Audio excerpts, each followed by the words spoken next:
Oh, good. My camera on Facebook is terrible. Hey, Instagram. Camera on Instagram working just fine. Camera on Facebook, total nightmare. I'm just having one of those days, y'all. Just like one of those days where I'm like, oh, look. Facebook won't let me start a live on my laptop. I can't figure out why. I have to set you down here, Instagram. Give me a sec so I can figure out what's going on with Facebook. So I'm on Facebook on this device, and I'm on Instagram on another device, and it's just amazing. Super high tech, Liz. But it's so frustrating because like it was working just fine before, and now I'm on Facebook on my iPad, and my camera's all crappy, and I can't. I just need the technology to work. Just need you to work like the same. Stop upgrading. Stop it. This breath in, this breath out. This breath in, this breath out. Well, I've been using my laptop to live stream on Facebook for years.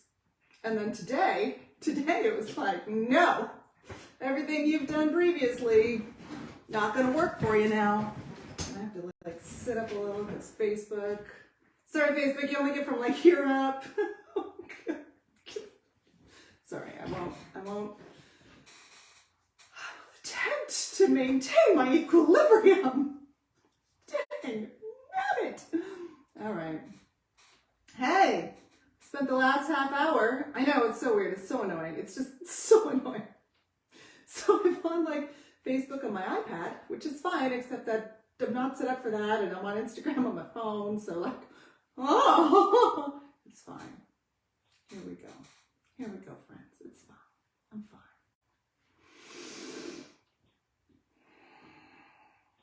Hey, welcome to Live Office Hours with me, Dr. Shannon Coates. Normally I'm a little less ranty. Am I though? Am I? That's a good question. Hey, so yeah, coming to you live. Oh my gosh. This breath in, this breath out. Coming to you live from north of Toronto. A little town that is on the traditional lands of the Haudenosaunee, the Anishinaabe, the Mississauga, and the Wendake Neowensio peoples. That is the little town that I am in, and it is quite snowy today, and there you go. That's all I'm going to say about that. A couple of days back, the topic of today's live is, what if? What if voice lessons were just like one extended improv session with a scene partner, aka the student or learner, who doesn't know the rules of improv? What if? This question and this kind of like reframe and kind of idea is not original to me, by the way. Came out of a session that we were doing with one of the labs that we were doing with I better not be less ranty. I know. What we're talking about today came out of, we were doing a lab in the VoicePed degree. And what we do in the lab is we either teach live, although I don't think we've done any teaching live in labs yet, just because it's sometimes challenging to get students to like be able to come at 6 in the morning when the lab is their time, or like 1 a.m. their time. You know, it's a little challenging. But normally what we do in the lab is to talk about how we're applying and what we're applying. And this semester in the labs, I'm also bringing in recordings of when I'm working with with the voice teachers, with the singers, the voice teachers who are in the studios of the voice teachers who are in the VoicePed degree, and or recordings of them working with them, where we're really workshopping. Okay, there's a missed opportunity here, or yeah. Oh, the question is, what if What if all voice lessons were just an extended improv session where the learner doesn't necessarily know the rules of improv? What if? And we were talking in the lab about, we were sort of workshopping some of the teaching that was happening in some of the videos and some of the examples that we were looking at. And we were talking about, like there was a missed opportunity at some point, I think, I don't remember specifically, but it was something along the lines of the singer who was in the lesson,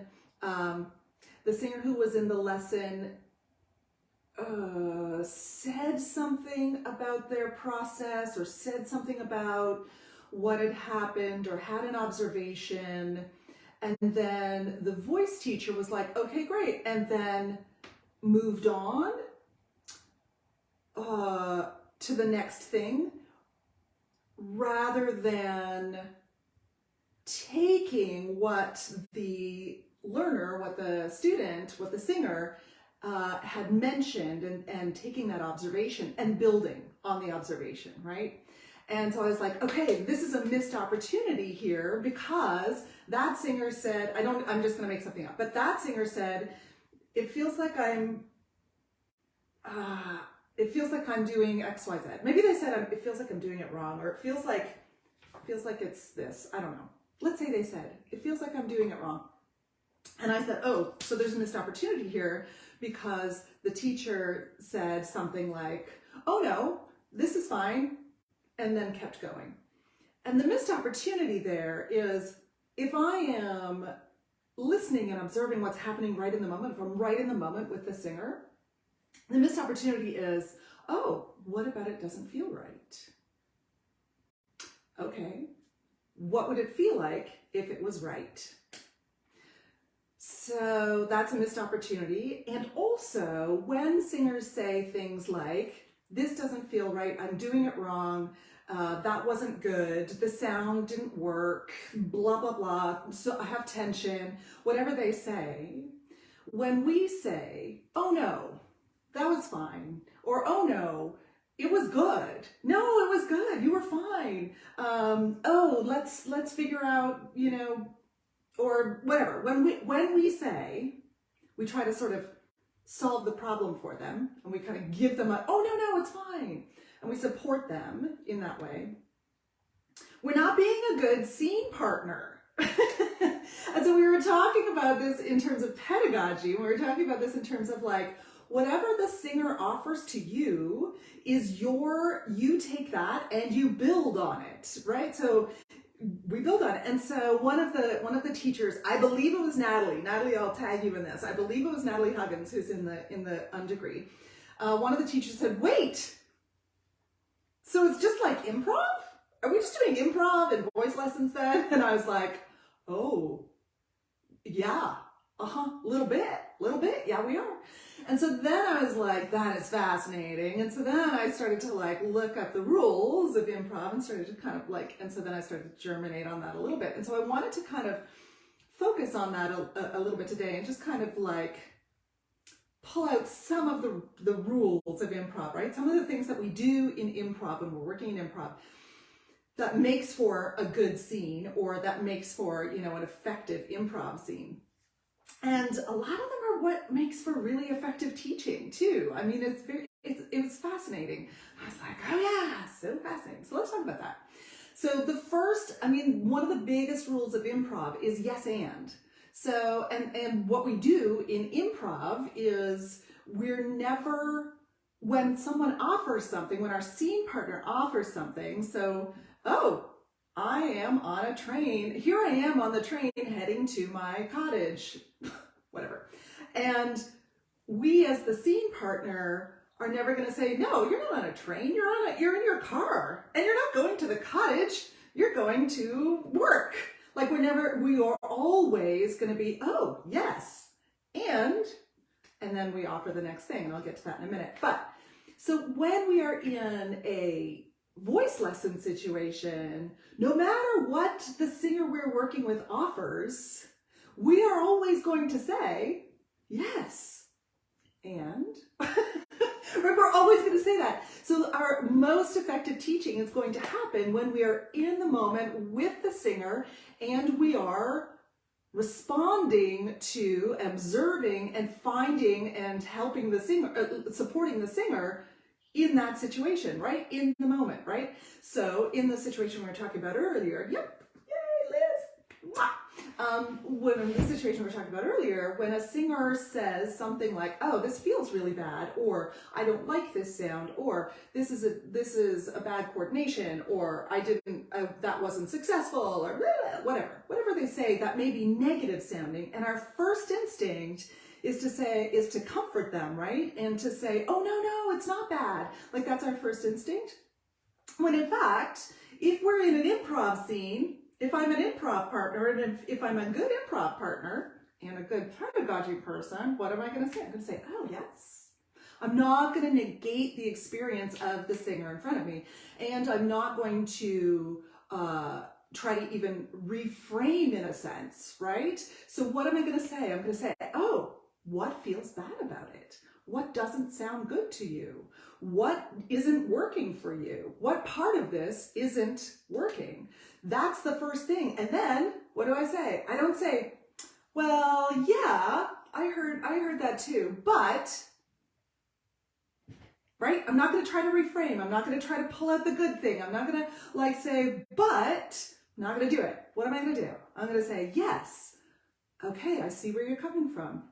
And what would it feel like to do this in XYZ way? What does a good coordination work?" This is a great reframe. It's especially important when we let our ideas take over instead of what the singer wants. "Yeah, I know, right?" That's the other thing that happens when we say, "Yes, but." We say, "Yes, but," and then we put our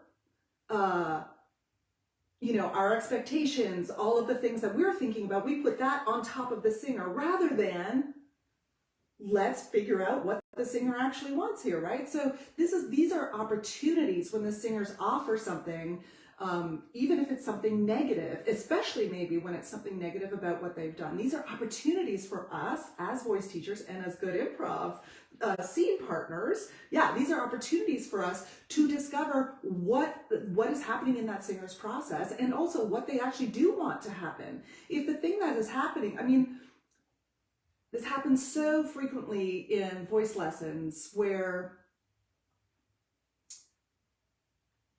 a singer does something. Externally, I'm hearing a pretty successful coordination, and I may be seeing or observing that there's, something else happening in this other area, or maybe I observed that the knees were a little locked here, or maybe the breath could have been a little bit more efficient, or maybe like the shaping, blah, blah, blah. Maybe the tongue wasn't doing, Yes, and for us voice teachers to get over ourselves. We're in a partnership. It's a partnership. I'm a scene partner. So I may observe some other things, but what I'm seeing in the singer, what I'm hearing in the singer is actually quite a successful coordination, So yes, it is an opportunity for us as voice teachers to get over ourselves. Exactly that. Right, Liz. So our observations externally often do not line up with the singer's experience. So this is also part of the reason that we also wait before giving our next thing, right? It's a partnership. So they sing a thing. I don't say, "Yeah, that was really great. That was a better coordination. That was a thing." For a while, right? My feedback is not immediate and is not my opinion yet.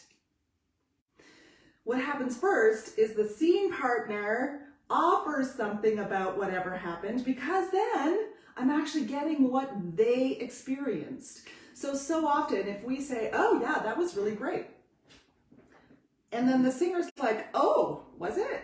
Because it didn't feel great to me," or the thing, whatever happened in here was like, "Yes, we're not the most important part of the partnership. Didn't feel great for me," or "Whatever happened for me was a little bit awkward," or blah, blah, blah, right? So that our scene partner we're blocking our scene partner by offering too soon, right? By getting in there too soon. And that's another rule of improv. We don't block our scene partner. So we're blocking them, see you guys? We're blocking them by getting in there too soon with our opinion of what happened. It's not that our opinion is not important. Don't get me wrong. There's a reason that singers are coming to us as voice teachers in order to, find new coordinations and be able to use their voices in the way they want to use them. It's not that it's not important.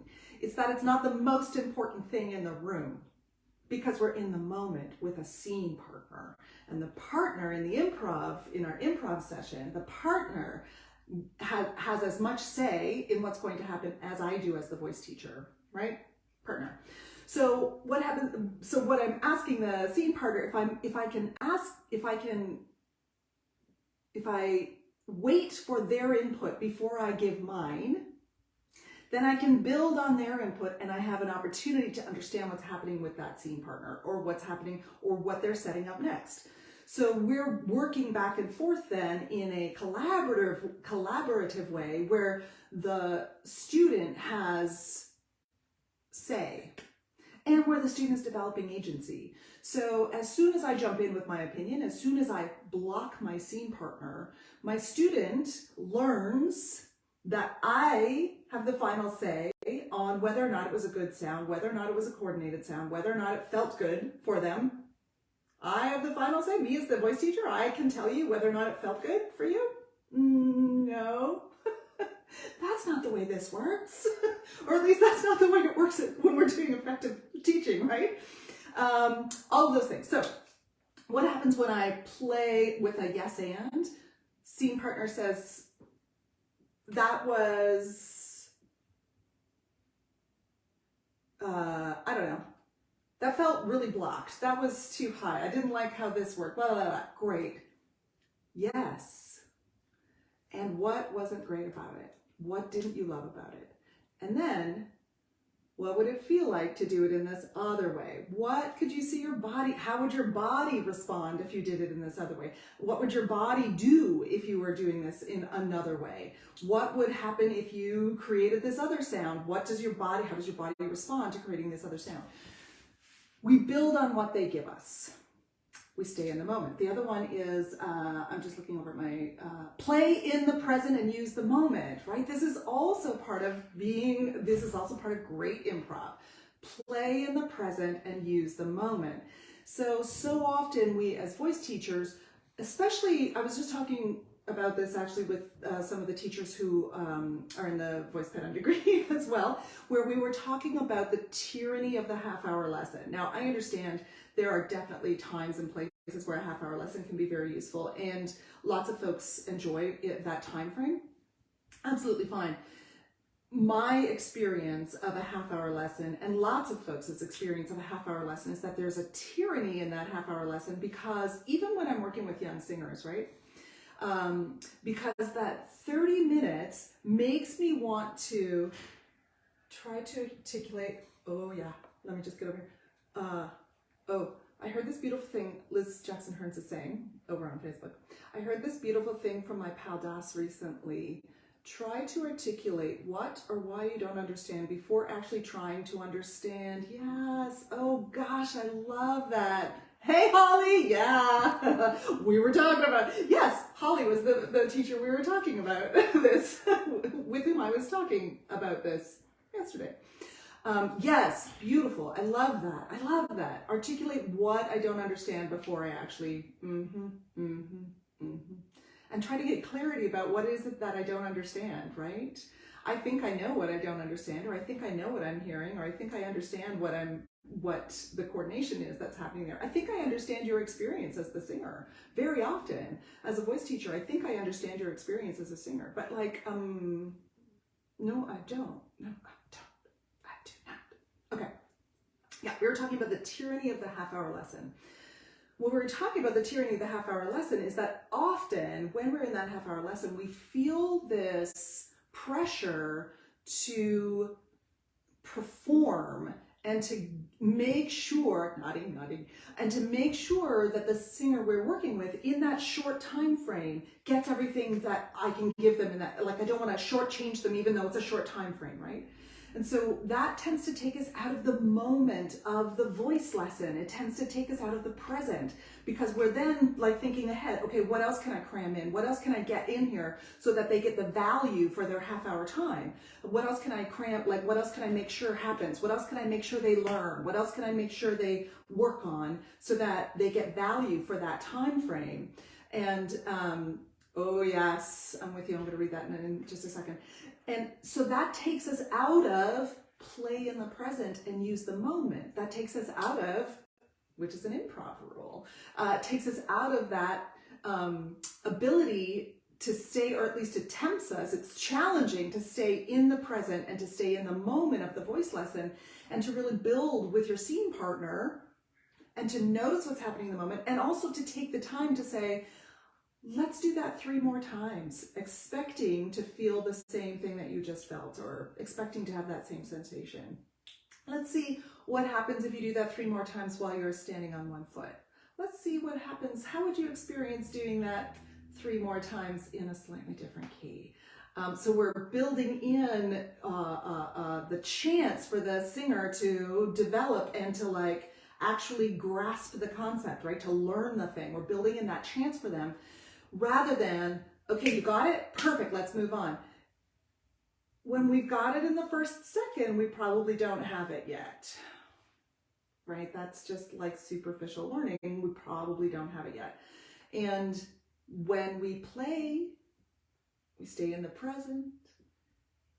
I saw too, Nikki Loney from the Full Voice posted something about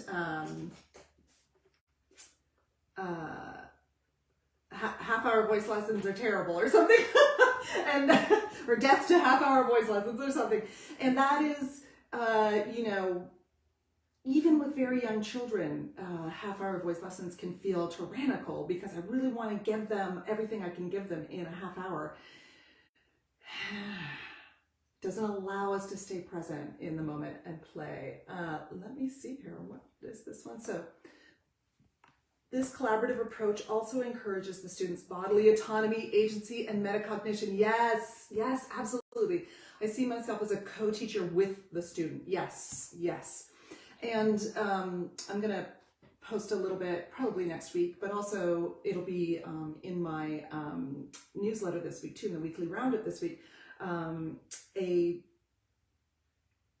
podcast episode about assessments as a form of learning and the joy of how assessments can actually be a form of learning and how we can sort of revolutionize the way we do assessments. And this all builds back into, you know, student-led learning, scene part, like it all builds back into that. Okay, a couple of the other ones. Don't block. We kind of talked about that already, right? For me, in a voice lesson, the don't block rule is applies as rather than jumping in with my opinion and rather than jumping in with what I thought and rather than jumping in with my praise and feedback immediately, I'm going to allow for space for my scene partner to have the space to do the thing. There's a rule, yeah, the yes and rule, beautiful.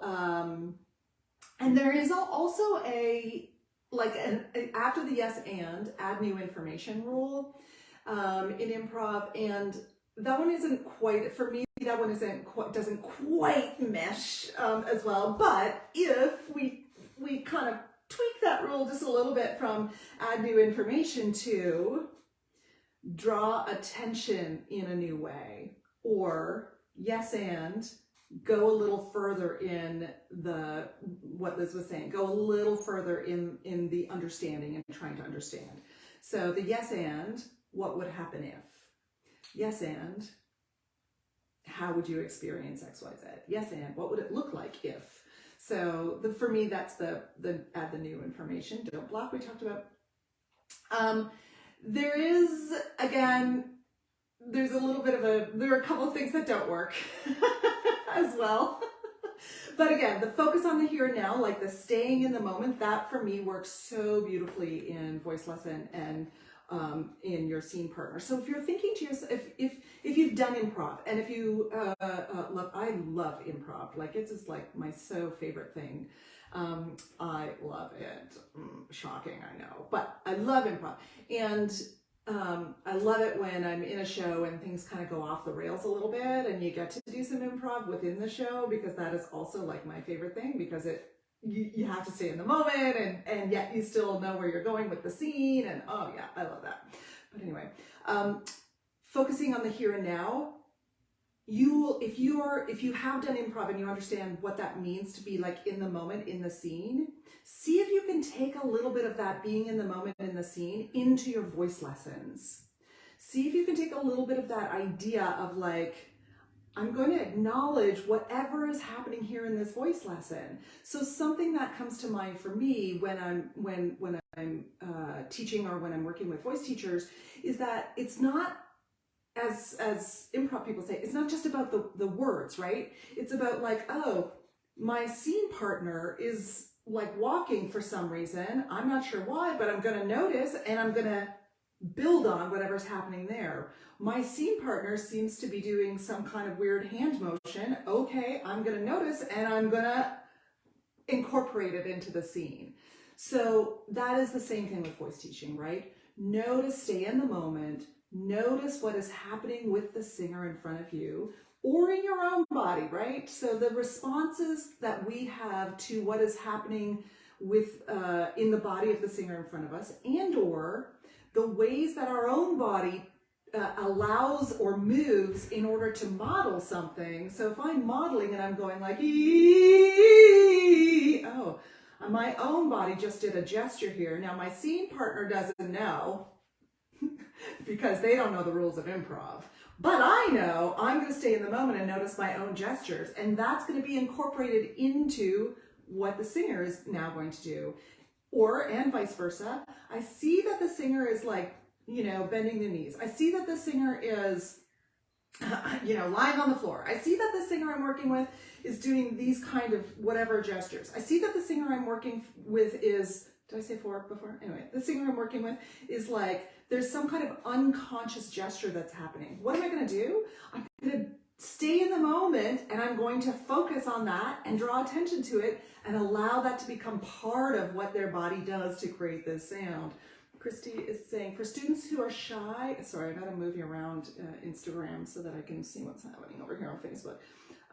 For students who are shy or struggle to articulate what they're feeling or experiencing, how do you help give them the words without steering the input? Yeah, Christy, it's such a good question, and always something that we're considering.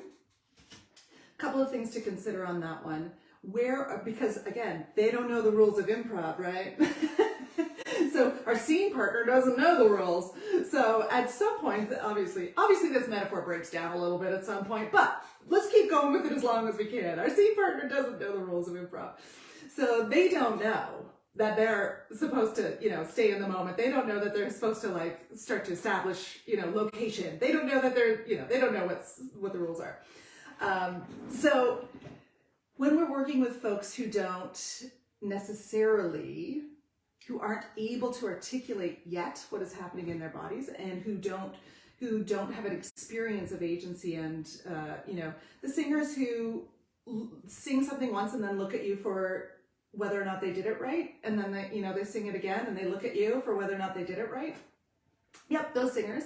That is the consequence in so many ways of our educational system, where the teacher always has the answers, and the learner always has to look to the teacher for affirmation of whether or not they're doing it right? So that's like sort of a consequence of our Western classical education. And so of all of our Western education, it's kind of the consequence of much of our Western education.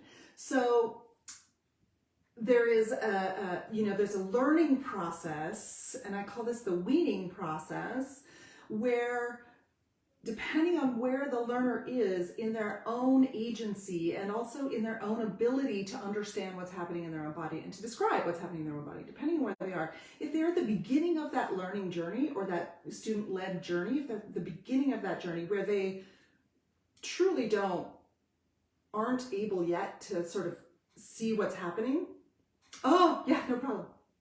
Oh, yeah, it's all recorded. It's all recorded. Don't worry. You can come back here and see it here. It'll also be on Vimeo, and it's also on YouTube, and it'll be on Facebook. Yeah, it's all over the place. Don't worry. No problem.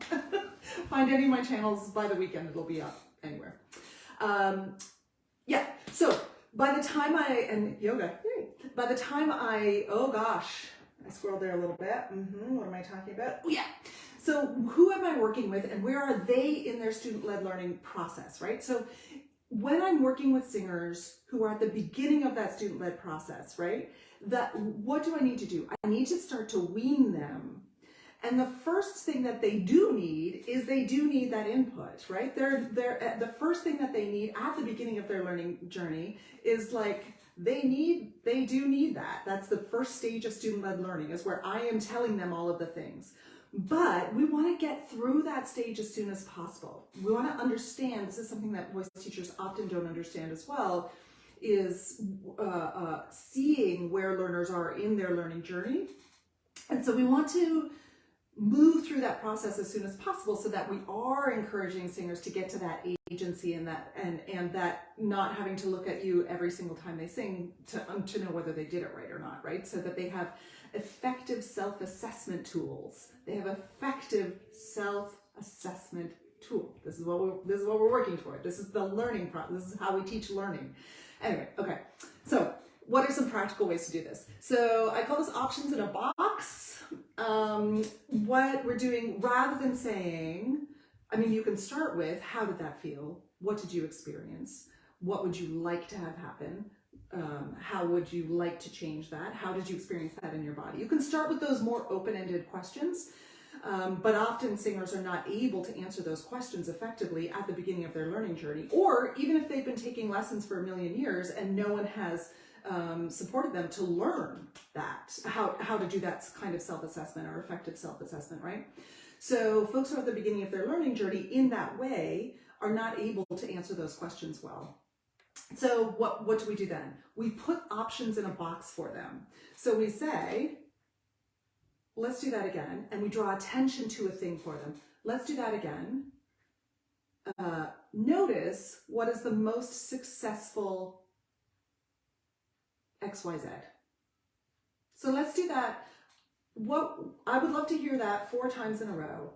And of those 4 times, notice which one is the most successful, has the most clarity. Or notice which one has the most, I don't know, effective inhalation. Notice which one has the most presence. Notice which one has the most resonance. Whatever you're looking for in the sound, right? So that's while they're singing. That's the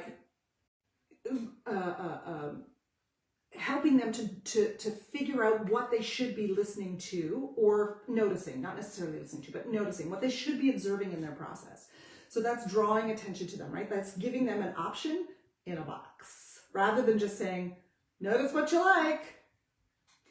Once they've sung something a couple of times, and or if you're asking them after they've sung something and you're saying, what did you love about that? Or what was working about that? Or what, or if they offer, I didn't like that. What didn't you like about that? But they can't say, they're like, yeah, well, I just didn't like it. And they don't have options. They don't have language to say what they didn't like about it. Options in a box. Was it something about the way that it sounded?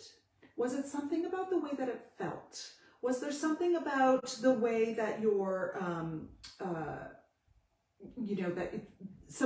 was there something in your body that didn't feel great? So you put the options in a box and see if they can come through for that. If they can't, no problem. You can say, I observed 3 things about your breathing. I observed 3 things about your gesture. I observed 3 things about tension. I observed about release. Sorry, let's say release in your body. I observed 3 points of release in your body. Try one more time and see if you can figure out one of those points of release. Yeah, exactly. So Liz is saying, I love that specificity instead of totally open-ended or involving value judgments like good or bad. Exactly, right? So rather than for those, yeah, options in a box, yeah. That is rather than, and also the options in a box allows them to start to have options, right? What do I notice when I sing? What are the things that I can focus on when I'm singing? What are the indicators that something is successful or maybe not as successful? So we start to give them the options to be able to do effective self-assessment. And we start to gradually take our hands out of it, right? We start to gradually, that's sort of weaning them off of feedback, which is another, that's a way to wean off of feedback. We start to gradually take our hands out of the process, where rather than immediately saying, okay, well, the reason you didn't like that was because X, Y, Z, or yeah, that was good, but you still need to work on X, Y, Z. I noticed X, Y, Z, right? So we start to gradually take our hands out of the process by giving them the options of what to pay attention to and what they might want to notice while they're singing. This also fits in beautifully, like this whole idea of staying in the moment and not blocking your scene partner and the yes and, like all of those ideas also fit in, I think, really beautifully with what Cindy Dewey calls the find versus fix model, or the find over fix model. So when we're often as voice teachers, when we're listening to singers and we're working with singers, we're often in the back of our head, we're doing diagnoses so that we can fix something, right? We have that, like, well, Mr. McCoy's textbook, what's it called? The Diagnosis and Correction of Vocal Faults, right? So we're looking for like the fault. We're looking for the thing that we can fix. And often singers come into the studio because they want to fix something in their voice, right? They've taken on an identity of like being the nasally singer, and so now they want to fix it. Or they want to fix something. Yes. How it works to casually post a word bank. Yes. Christy, one of the singers, one of the voice teachers I work with in the VPUD, again, Natalie Huggins, has one of those feeling wheels on a pillow. So she literally has all of these descriptors, tons and tons of descriptors on a pillow in her studio. And so when they're finished singing, she'll say, like, pick 3 words off of the pillow to describe how that felt. What? Like, that's genius. Oh, that's genius. That's so good. Yeah, and that's really beautiful for, younger singers. Yeah. Yes, let's go there in a second, actually, yeah. The options in a box, what I was going to say, find over fix. So in the find over fix model, again, this is Cindy Dewey's words, we are looking for something we may, in the back of our heads or in our back pockets or on our notes, we may have all of the things that need to be fixed, right? We may be noticing, oh yeah, so the sound isn't as clear there, so we've got to get a little bit better adduction. The blah, blah, blah isn't working as well there. Okay, we've got to fix that transition through, the coordination isn't happening through that upper register. Oh yeah, I've got to figure out how to, like, blah, blah, blah, right? So we may have those things going through the back of our heads, and that's fine, that's reasonable. That's part of the reason they are coming to you for voice lessons, is for your expertise in terms of what's happening physiologically in the process, right? And certainly reasonable. When we turn that around, though, and rather than thinking, what do I have to fix in this voice? And we think, what can we find in this voice? And we start to reframe that for the singers we're working with as well. That means then the questions, this all fits into the yes and, right? That means then the questions we're asking are more like, what did you love about that singing? What was the most successful part? And when they say something judgmental, or they respond with something, that they didn't like, yes, and what would it feel like if you did love it? What would happen? What would it sound like if you did, if it was the sound that you loved?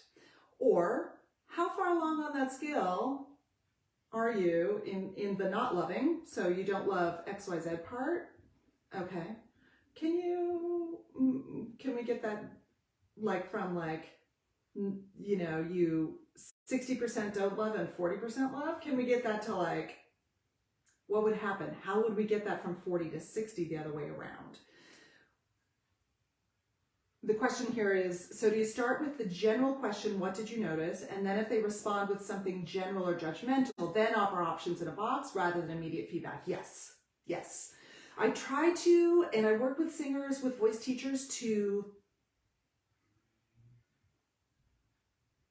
offer feedback as the last option.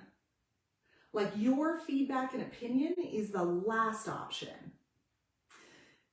The reason is this. If the singer discovers the coordination for themselves, and if they name the thing that's happening for themselves, within themselves, they own it. It's theirs then. If I name it for them, it always then has a part of me in it. It's not fully theirs. The learning isn't fully theirs either. It doesn't go as deep. It's not as efficient learning. So the more I can keep my feedback as the last option, like my direct feedback, like here's what happened and here's why, the more I can keep that as the last option, the better for the singer. And the better for their learning, the better for their agency. I'm not saying that we never offer feedback, obviously, but if I can give those options in a box, they're going to come to the feedback. They're going to own it. It's going to be theirs. And the learning is deeper.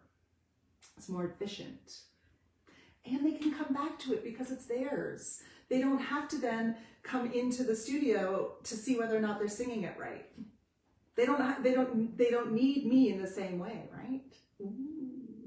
Which comes to them, and you're also teaching them. Yes, that was exactly what I was reaching for there. Christy says you're also teaching them how to have valuable practice rather than depending on your feedback to learn. Absolutely, absolutely. One of the I am changing some of the way, a lot of the way. Oh, yes.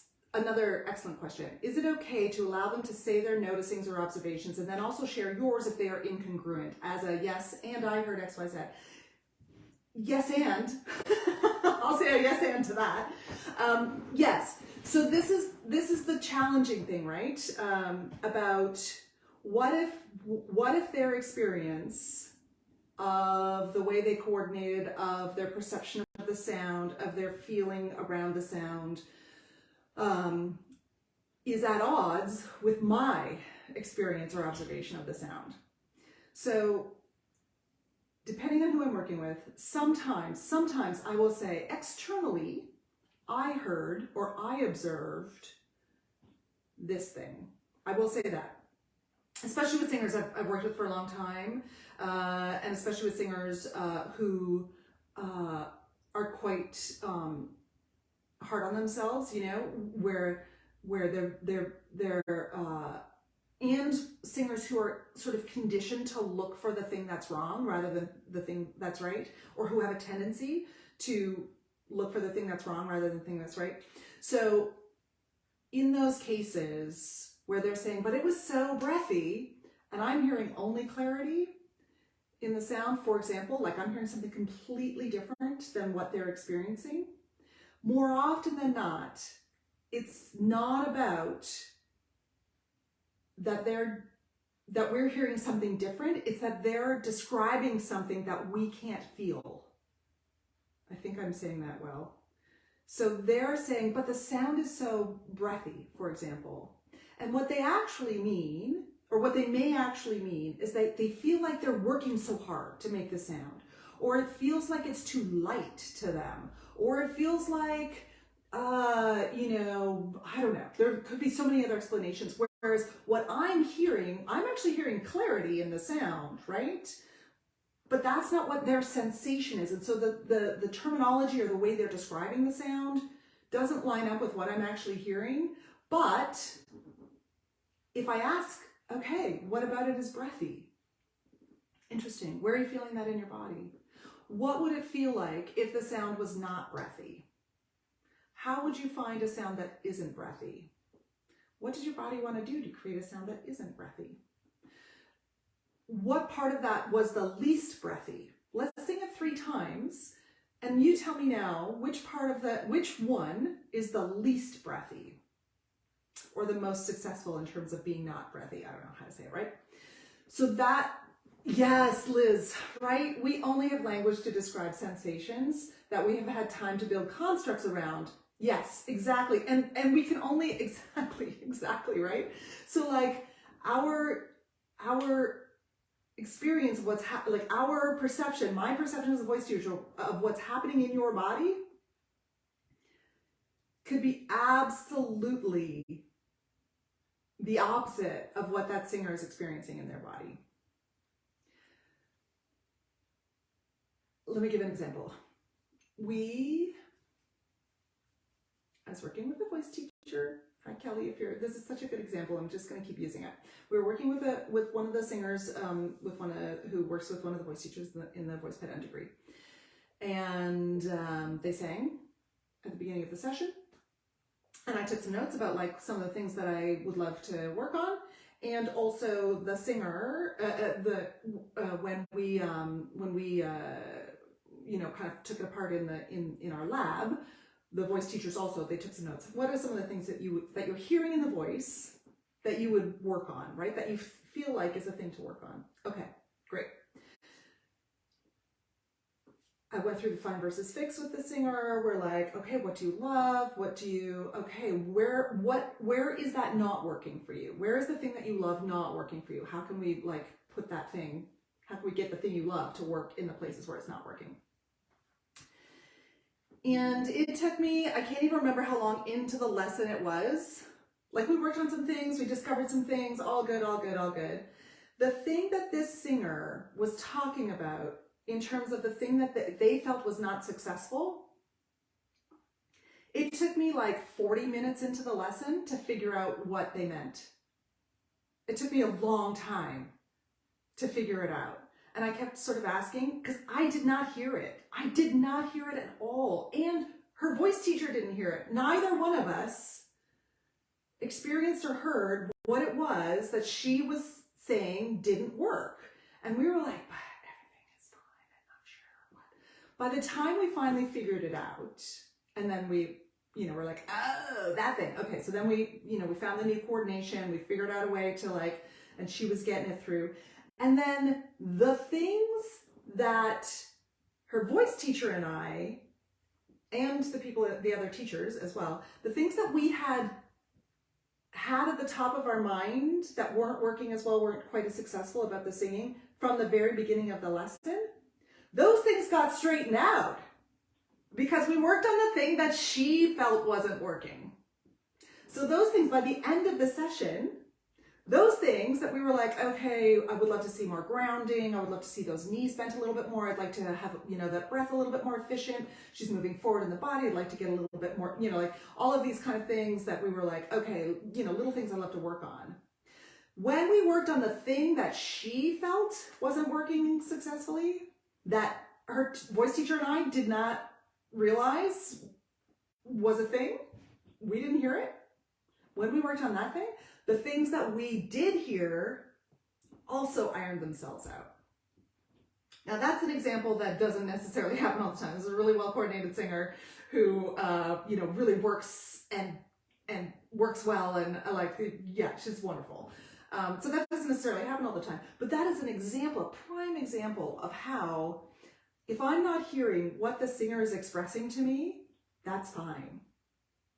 It's absolutely fine. And I don't need to tell them necessarily. If I work on the thing that the singer is expressing to me, it's entirely possible that the thing that I'm hearing is going to find its way. I hope that makes sense.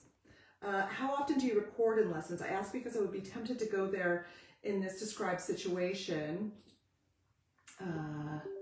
So they're able to hear without the feeling and distinguish between the two. Yeah, Christy, that is also, recording and playing back can be a useful tool, absolutely.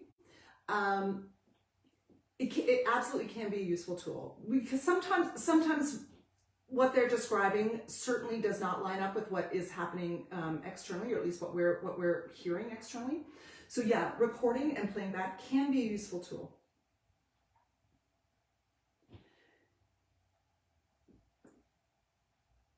It's a more effective tool, I think, if you stay in the scene with them and say, and get to the bottom of what it is that isn't working for them. I think it's a more effective tool. Or I think it's more effective if I stay in the scene with them, rather than prove them wrong. So the like, yeah, but it sounds so good, and here's the proof. That can be a little bit of proving wrong, and there can be a little bit of cognitive dissonance there, because I didn't feel it that way. What I would love to happen is I would love for that singer I would love for them to change the coordination and change their, I would love for them to find the feeling and the coordination in their own body that tells them that the sound is what they want. Yeah, rather than prove them wrong. I know. I would so much rather support them getting to the place that they're hearing what I'm hearing than just, sort of smack them across the head with it. Now, there are exceptions, I think, to that. And certainly there are times when it can be useful to be like, what you're feeling.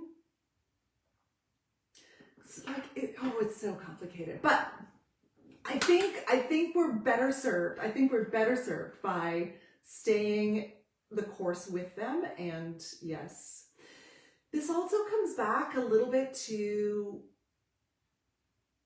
I'm changing some of the ways that I work in my undergraduate voice pedagogy class. I'm changing some of the ways that we do assessments and how we grade, so I'm coming back to that. This comes back to that a little bit too, right? So if the singer's perception, so when we were talking about, I was talking about this with some of the teaching assistants I work with, and they were asking some beautiful questions, because I'm basically taking out their responsibility as graders in the teaching project. And so their responsibility has changed, right? Their role has changed, because they're not handing out grades anymore. The students are co-assessing. And so their role now is to support the students as they learn how to do effective assessments and self-assessments, right? That's their role now.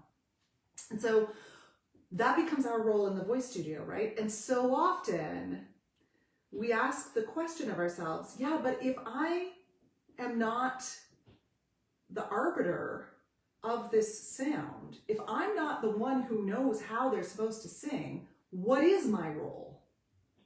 What's my role in the studio then? If I'm not the one, if I'm not supposed, what are they paying me for?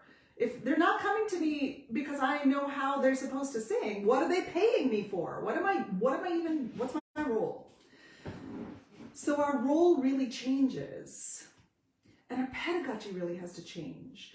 Our pedagogy has to change in the way that we are, rather than saying, here's the sound, here's what I heard, you're doing it right or you're doing it wrong, and here's how you have to change it. Rather than us being in charge of that, our role then becomes, how do I support you as you figure out how to do self-assessment and figure out where you are in the learning process? How do I teach you to be a learner, right? That actually becomes my role. Of course, with some coaching along the side of like, you didn't love that? Well, let's try this, right? Like, I've got lots of ideas. I've got lots of experience. Absolutely. There's lots of, ways to draw on the experience. There is a reason they're coming to you after all. But that reason isn't as cut and dry. Our role is not in the grading or assessment. That's not our role. Our role is as how do I support learning? How do I support, and part of learning is bringing forth, helping to support as they find what they want to sound like, how they want to communicate, what that feels like in their body, but also how do I support them finding effective self-assessment so that they are able to see where they are in the learning journey and what they still need to do to accomplish their goals. Hopefully that makes sense. Christy? Yeah. I've talked about this before. It's almost a form of gaslighting, right? Where the singer is like, oh, and also the other question is, what happens when they think they're really good and you're hearing all of the things that still need to be fixed, right? It can go both ways. Where their self-assessment is either way under where they are or it's way above where they are by our assessment, right? Same process, same process. We need to work with them to figure out effective self-assessment. It's not about telling them whether they're right or wrong. It's about figuring out whether or not. It's about supporting them to effective self-assessment. Because otherwise it's a form of gaslighting. It's kind of, where they tell us their experience and we say, no, that isn't actually what happened. Or they say, that sound felt like blah, blah, blah. And you're like, oh, sounded good to me. That's kind of a form of gaslighting, right? Yeah. And that's not yes and at all. Do you ever get pushback from students who don't enjoy that level of self-responsibility in their journey? Yes. So again, yes and, right? This is also, yes. This is also part of how it is necessary for us to change our pedagogy. We've got to be way better pedagogues, way better teachers. Yes, because it can be, as Liz says, it can be so disorienting to have agency for the first time, right? So that's part of where the options in a box come in, where we work with, obviously with the singer in front of us and what level they're at and where they are in their journey. And the pushback is absolutely happens. The pushback happens. Just tell me how to do it. Just tell me. That's why I'm here. Just tell me how to do it. It's easier. Just tell me how to do it. They've been fed a lie. They have been lied to about what is easy. Right? They have been fed that in order to do this the way I want to do it, in order to do it right, blah, blah, blah, all I have to do is go and ask someone to show me and tell me what to do. And then I'll do it right. And I'll be a good person. That was my experience. If I can just get with the right teacher, all I have to do then is do what they say, and I will be a good singer. I will be successful. So what happens when I get with a teacher who then says, how did that feel for you? What do you want in your singing voice career? What do you want to sound like? Yeah. What do you want to sound like? What do you want to what does the coordination feel like to you? What happens when you get with a teacher like that, when in your mind you're there for easy, you're there for someone just to tell me what to do, because if someone tells me what to do and I obey the rules, then I can be a good singer and I can have a career. That takes a lot of unpacking, right? And not in a like, we joke about voice teachers being like psychiatrists or whatever. We joke about them being therapists and stuff. And I don't want to take that lightly. We are not therapists, right? I don't want to take that lightly. And I will be accepted, right? There's a big, I will be accepted part of that too. I don't want to take that lightly, and I don't want to say, I'm not sure that is an appropriate joke, although sometimes it feels like it, right? But we don't have to be therapists. We just have to understand learning. So if you understand learning and you understand, we understand pedagogy, we understand our role as teachers as not being the final arbiter of what is right and wrong, then we start to move away from that kind of pedagogy and we start to move into student-led learning. We start to move into how do I support learners? How do I support learning? How do I support people, finding their voice, capital V, and being able to communicate in the way that they want to communicate? How do I do that? That then takes us on this journey and also allows for the space around the singers who don't think that that's what they want, or who don't think that that's how they're going to get what they want. So it allows us to have that space around it, allows us to go slower, allows us to stay in the moment with those singers. It allows us to be good scene partners. So over on Instagram, one of my initial goals is to develop mutual vocabulary for describing sensations. I feel like once we can trust being on the same page about this, things move a lot faster. Does this make sense? Yeah, that is certainly, I think that is certainly possible. Yeah, absolutely. And that is part of, I was talking to a singer yesterday, talking to a voice teacher yesterday about, and the voice teacher was saying to me, you know what I like, and we were talking about her teaching goals, and she was like, and I was like, ideally, what would you love? What would this look like? And she was like, if I could just have a dictionary for every singer I worked with, that I knew which concepts worked for them and which words I could use for them and which phrases worked for them, right? If I could just have like an owner's manual for every singer I worked with, that would be ideal. And I'm like, how do you get the owner's manual? How do you get their dictionary? Because you can. You can have an owner's manual or a dictionary for every singer you work with. You absolutely can. How do you get it?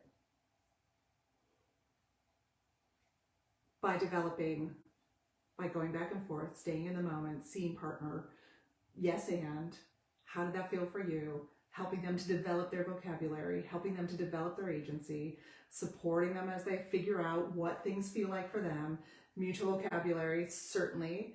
And I would go a step farther, actually. I'm not sure that it needs to be a mutual vocabulary. I think it needs to be their vocabulary that I understand, if that makes sense. But yes, I get what you're talking about. Once we have an understanding, right? Yes. Learning this about my students is one of my absolute favorite things about one-on-one teaching. Yeah, absolutely. We have the opportunity, right, to really be in that learning process with them because it's one-on-one. It's definitely the opportunity.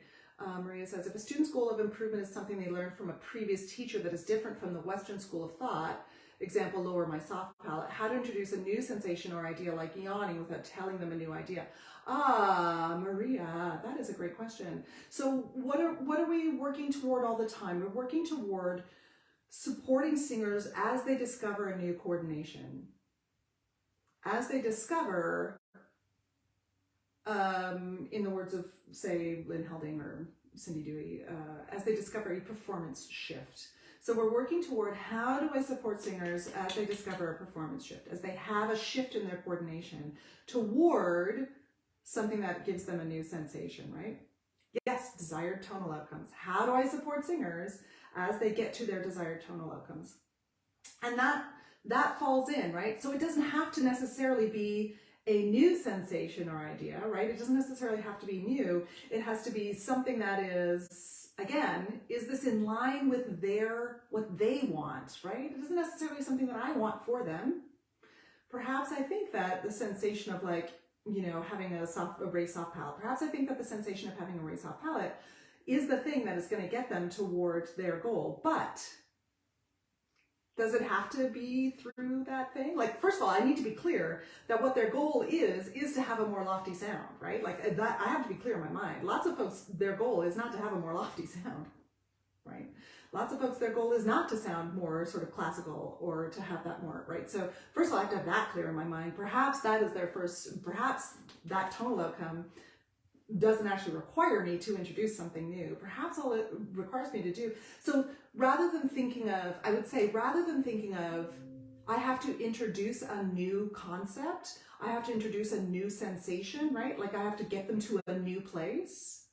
How can I support this singer to discover another coordination? How can I support this singer as they discover, as they find another, another way to coordinate in order to create the tonal outcome that they desire? Hopefully that makes sense. Yeah. I think I've talked for long enough now. I think this one is long enough. I think we're at an hour now, so that's probably, you know, live office hour. Let's leave it there, shall we? Just some things, so some things to think about. How do I yes the singer's response? How do I keep from blocking? How do I and the singer's response? You too, Liz Jackson Hearns. Oh, you're so welcome. You're so welcome. How do I support learning? What changes in my teaching if I change from the assessor role or the grading role? What changes in my teaching? What kind of teaching do I have to do then if I'm not that final arbiter of their tonal outcome?